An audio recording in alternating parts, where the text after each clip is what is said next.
सूरत हाल जी बिल्कुल भी कोई नहीं जी। अच्छा साडा मतलब कि मोल भी नहीं पूरा हो रहा जी, बड़ा नुकसान हो रहा है। सारे जो व्यापारी शपारी मसे अपने खर्चे नहीं पूरे करते पे। ओके ਅੱਜ मतलब 2 ਦਿਨ ਤੋਂ ਪਹਿਲੇ ਹੁਣ ਸਲੋ ਹੋ ਗਈ माशाल्लाह ਇਹਦੀ ਕਿੰਨੀ ਡਿਮਾਂਡ ਹੈ ਇਹਦੀ 3 ਲੱਖ ਰੁਪਏ ਡਿਮਾਂਡ ਹੁਣ ਤੱਕ ਕਿੰਨੇ ਲੱਗੇ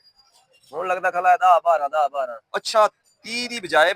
10 12 ਤਾਂ ਉਹ ਵੀ ਲੈਣ ਵਾਸਤੇ ਤਿਆਰ ਕੋਈ ਨਹੀਂ ਉਹ ਵੀ ਹੁਣ ਗਾਹਕ ਹੈ ਵੀ ਕੋਈ ਨਾ ਗਾਹਕ ਹੈ ਜੀ ਦੇਖੋ ਜੀ ਬਿਲਕੁਲ ਗਾਹਕ ਨਹੀਂ ਹੈਗਾ ਸਿਰਫ ਜਾਨਵਰ ਆ ਵਪਾਰੀ ਸਿਰਫ ਆ ਮੰਡੀ ਵਾਲੇ ਵਧਨ ਜਿਹੜੇ ਜਨਾਬ ਅਮਲੇ ਵਾਲੇ ਹਮਲੇ ਵਾਲੇ ਉਹ ਜਿਹੜੇ ਛੋਟੇ ਵਪਾਰੀ ਬੱਚੇ ਬੈਠੇ ਨੇ ਉਹ ਵਧਨ ਬੜੇ ਖੂਬਸੂਰਤ ਜਾਨਵਰ ਆ ਜੀ ਹੁਣ ਭਾਈਆਂ ਹੁਣ ਗੱਡੀ ਕਾਲੀ ਲੱਭਦੀ ਪਈ ਵਾਪਸ ਵੰਜਣ ਵਾਸਤੇ ਅੱਗੇ 40,000 ਕਿਰਾਇਆ ਹੁਣ 80,000 ਕਾਰ ਕਰਨੇ ਕਿਰਾਇਆ ਅਗਲੇ ਸਾਲ ਇਸ ਮੰਡੀ ਚ ਆਵਣਾ ਹੀ ਨਹੀਂ ਭਾਈਜਾਨ ਨਾ ਇਹ ਬੱਚੇ ਪਾਲਣੇ ਉਹਦਾ ਘਰ ਹੀ ਆਪਣੀ ਮੰਡੀ ਤੇ ਗਏ ਦੇਖਣੇ ਜੀ ਇੱਥੇ ਨਹੀਂ ਆਵਣਾ ਮੰਡੀ ਤੇ ਜੀ ਭਾਈਜਾਨ ਵਪਾਰੀ ਦੇ 50 ਬੱਕਰਾ ਬੱਚੇ ਜੀ ਮਾਂ ਮੁਕਾਂਜਣ ਦਾ ਜੀ ਉਹਨੂੰ ਅਟੈਕ ਹੋਇਆ ਉਹ ਫੌਤ ਹੋ ਗਈ ਹੈ ਉਹ ਬੱਕਰੇ ਵਾਪਸ ਲਾਏ ਗਏ ਤੇ ਉਹਨੂੰ ਲਾਲ ਲਾਏ ਗਏ ਓਹੋ ਇੱਕ ਮੰਡੀ ਦਾ ਰਾਣਾ ਹੈ ਜੀ ਅੱਛਾ ਉਹ ਤਾਂ ਉਹ ਲੜਾਈ ਵੇਖ ਕੇ ਆਪੇ ਫੌਤ ਹੋ ਗਈ ਬਾਅਦ ਦਾ ਘਰ ਹੈ ਜੀ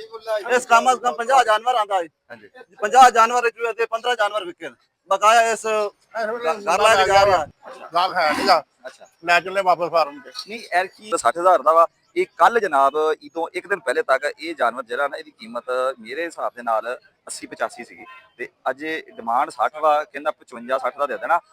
ਔਰ ਮੇਰੇ ਹਿਸਾਬ ਨਾਲ ਇਹ ਪਿਛਲੇ 2 ਦਿਨ ਦੇ ਵਿੱਚ 80000 ਤੋਂ ਉੱਤੇ ਦਾ ਜਾਨਵਰ ਸੀ ਇਸ ਕਰਕੇ